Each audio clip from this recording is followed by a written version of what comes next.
This is Peppino. Okay.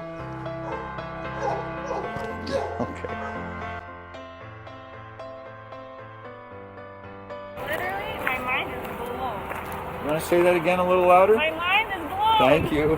Hello and welcome to another dog training video. I'm Nick Zagolis, owner of Family Canine Dog Training. Today's video is real interesting because we're going to take a look at a little dog, and a lot of people don't associate little dogs with training, but little dogs need training too, and I talk about that a lot. And we're going to see the transfer process, and what that means is I've now trained the dog and he's ready to go, and the owners have to learn. Right? It doesn't do anyone any good if the dog is trained and the owners don't understand what they need to do in order to maintain the training. So first half or first act of the play is me training the dog, and then the second half or the second act is me teaching the owners so that they understand how to better communicate with their dog, and now everyone will be on the same page. So what we're going to take a look at in a minute is Vanessa and David working with Peppino for the first time. And Peppino is just a terrific little dog. He's a Yorkie Bichon mix. Like I said before, little dogs need training too, and he is as capable as any big dog, except for the fact that his legs are about this long. If you can account for that and realize that he can't always keep up with you, jump as high as you want, run as fast as you want, although he'll certainly try, then you're going to be good to go with a dog like this, because he will work his butt off for you, and he is a fun dog. You want to rub his belly, he will dive into the dirt and give you his belly. You want to play with him, he's ready to play all the time. You want to train, he's Mr. Happy-Go-Lucky. I'm ready, coach, put me in the game. So I love dogs like this. And he's sunshine in a bottle. So we're going to take a look at his video without further ado, and we'll watch. I'm going to give them some coaching. You'll see a little bit of that. And you're going to watch Vanessa and David learn to work with him for the first time, which I think is a real eye-opening experience for someone who hasn't been through this process. It really is a lot of fun.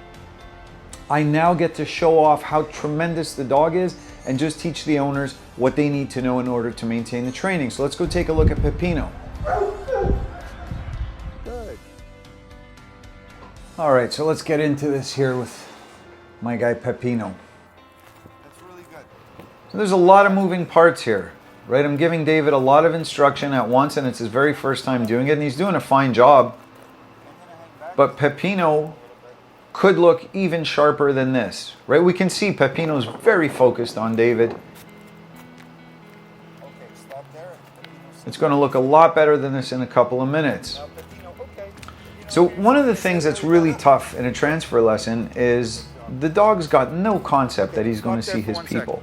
So he's in the kennel training for several weeks, typically 3 weeks.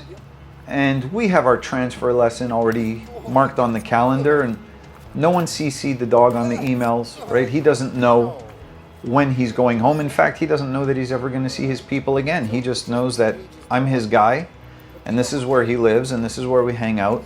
And he's got no concept of training and what a dog trainer is, and that we have goals for this. So he doesn't know that he's going to see his people again.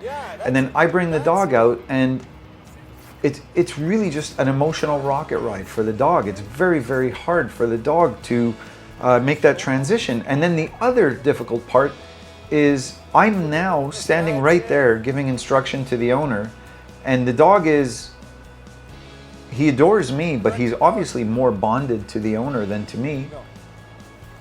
And now he's got to deal with his emotions.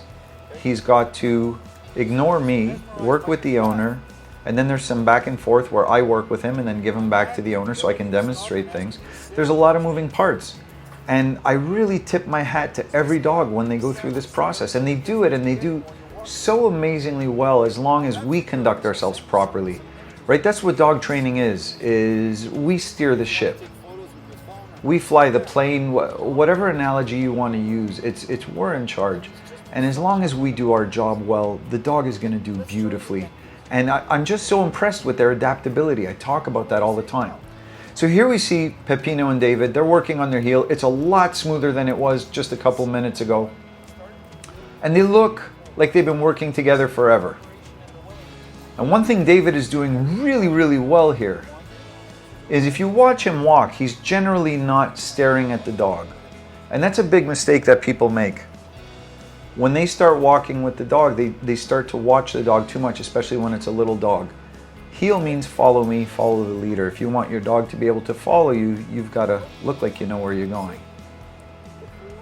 So here I am, demonstrating a little bit for them, explaining a couple of points of things we were just going over, and just having a little moment with Peppino over there. That's what I mean, he's ready for that belly rub anytime. That's all he wants. He's your guy. And I must have said at least a couple of times, jokingly but not jokingly, that I was so glad I gave him a bath the day before, because there he is just lying down right in the gravel.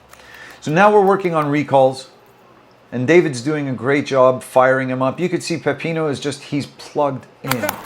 He's ready to go. Now we're working on place.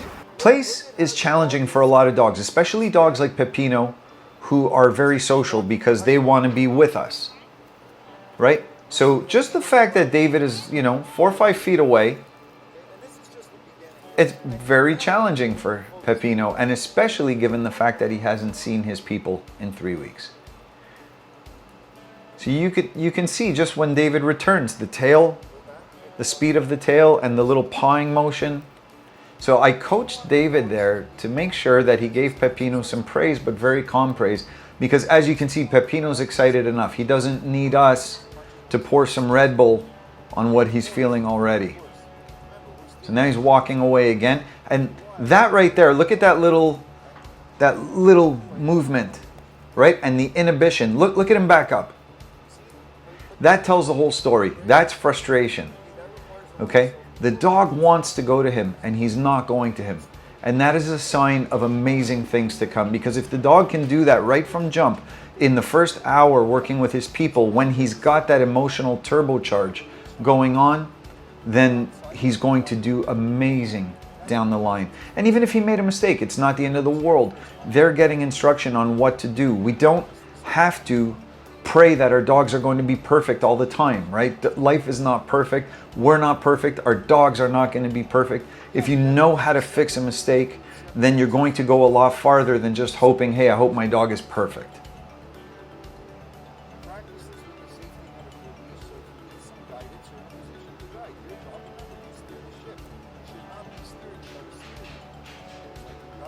So we're just chatting some more here. Now he's looking over at Vanessa. Such a good little dog. So let's pretend we're not standing out in a driveway. This exercise is great to use around the house. You want to be able to sit down and relax, you can have your dog on place. You want to be able to enjoy a cup of coffee, a meal, work at your laptop, your iPad, watch a movie, have company over. This is an exercise that you need for your dog. And when we can use this, it really enables us to have our dogs around us a lot more.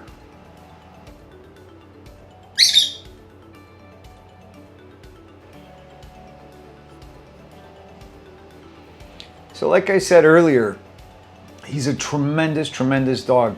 Very smart, very trainable, good energy, most importantly, very cooperative. I place a huge premium on a dog's willingness to cooperate over how smart, let's say, or trainable a dog is.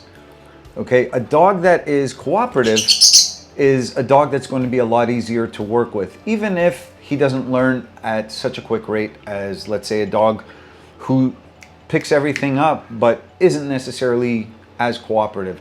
Cooperation is a much more valuable asset to have in a dog, and it's something that we don't get to really control. It's just something that if we have good training technique, we can enhance.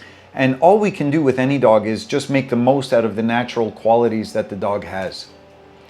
Just gonna try and wrangle my bird here because sometimes she likes to go and sit on the camera, and that's not great for the camera.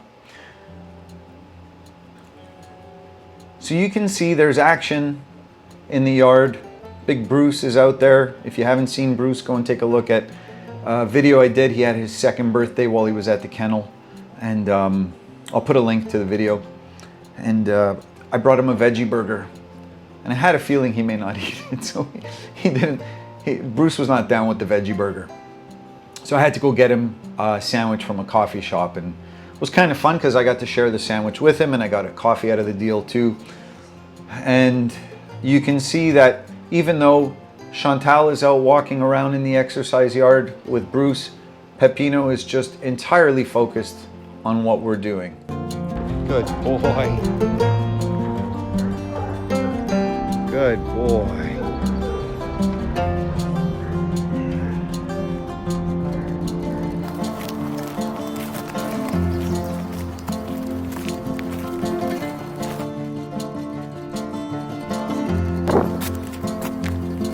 Okay, stop there. Peppino, sit. Peppino, sit. Try this? Yeah, would you?